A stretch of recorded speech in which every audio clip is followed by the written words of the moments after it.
Hey, so I had a request for a video about dating and Tourette Syndrome, so here we are. I have had mixed experiences with dating with my Tourette Syndrome. Okay, I'm gonna start with a really bad one. And the birds are very excited, so they'll be background. So, okay, the really bad one was this guy. He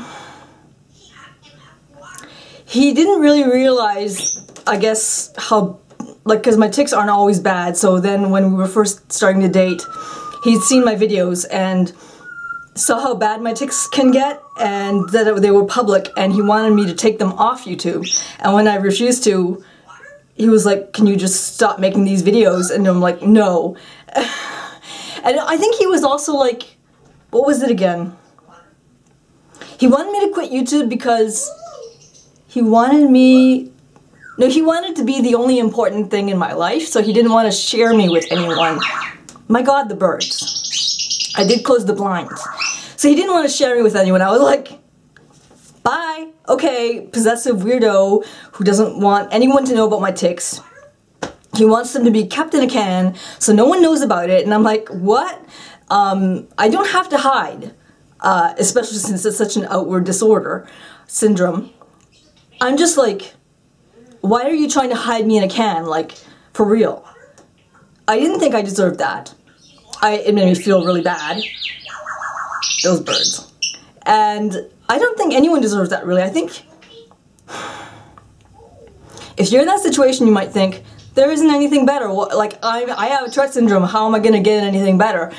Honestly, why settle when there are people out there who are very accepting? Because I've dated people who were very accepting. I've dated people who were very good and kind and very, just didn't really look at my tics. Saw me and barely even mentioned that they existed unless it was like a tic attack, in which case it was something that needed to be addressed that I couldn't knock my head around or whatever. So obviously in that case it needed to be addressed, but usually it was like it didn't even exist, which was great. And I think that this is something that is preferable to, let's keep it in a can and let's make sure that nobody knows about this kind of crap. So there is better out there.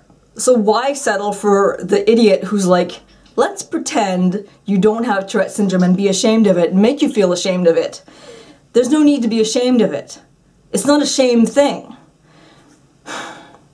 Anyways, those were the two ends of the spectrum, this weird creeper and the really nice guy. So there are the differences out there, and don't think that there aren't those differences just because that's what you've seen. Maybe you've seen the creeper and you haven't seen the great guy.